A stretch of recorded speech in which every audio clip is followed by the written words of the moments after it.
Hezbollah launched hundreds of rockets and drones against Israel on Sunday in retaliation for the assassination of a senior commander in Beirut last month. The Lebanon-based militant group launched over 320 Katyusha rockets towards Israel and hit 11 military targets, according to the group. Israeli intelligence had been aware of the impending attack, causing Israeli jets to start an airstrike campaign across southern Lebanon as an act of self-defense before Hezbollah could strike first.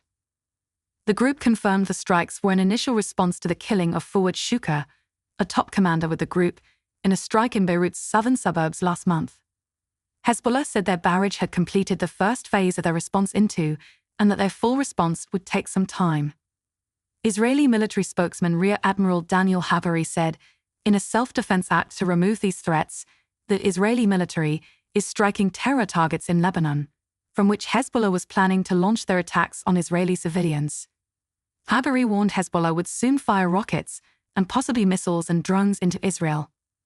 An intelligence official told the New York Times that Israel's preemptive attack was aimed at missile launchers that had been programmed to fire at 5 a.m. local time towards Tel Aviv.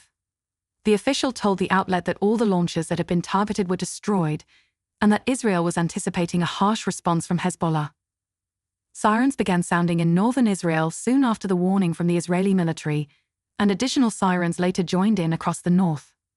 Lebanese media reported strikes in the country's south without immediately providing more details. Social media footage showed what appeared to be strikes in southern Lebanon. After the initial barrage, Lebanon's state-run news agency said that the strikes had been the most violent since the war in Gaza erupted last year. At least 2 people were injured, 1 critically, and the strikes caused severe damage to local infrastructure including electricity and water supplies.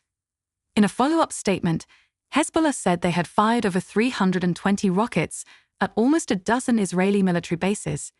It isn't clear if any of the rockets hit their targets. In his statement, Hagari added, "We can see that Hezbollah is preparing to launch an extensive attack on Israel while endangering the Lebanese civilians. We warn the civilians located in the areas where Hezbollah is operating to move out of harm's way immediately for their own safety." Hagari didn't provide additional details on the intelligence he cited. While the IDF X page added, Hezbollah has just launched over 150 projectiles from Lebanon toward Israeli territory. We target terrorist infrastructure, they target civilians. Israeli Prime Minister Benjamin Netanyahu's office said he and his defense minister, Yoav Gallant, were managing the latest operation from military headquarters in Tel Aviv. Gallant declared a special situation on the home front, and Netanyahu's security cabinet was set to meet later Sunday morning. After that meeting, Netanyahu said that Hezbollah had been targeted with thousands of rockets and that they had been destroyed in their attack. He said, "We are determined to do everything to protect our country, return the residents of the north safely to their homes, and continue to uphold a simple rule: whoever harms us, we will harm them." Austin reaffirmed the U.S. ironclad commitment to defending Israel against any attacks by Iran and its regional partners and proxies, the statement said. Fears have been high in recent weeks that the ongoing Israel-Hamas war in the Gaza Strip would spill over into a regional conflict. This was only exacerbated after the killing of Hezbollah commander Shukr and the suspected Israeli assassination of Hamas leader Ismail Haniyeh.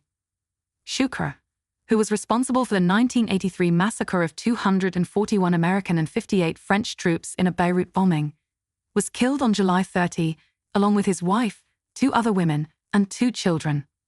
80 people were also injured in the strike, which was attributed to the IDF.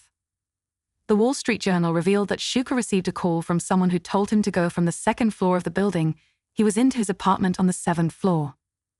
A spokesman for the National Security Council, Sein Savet, said President Joe Biden was closely monitoring events in Israel and Lebanon.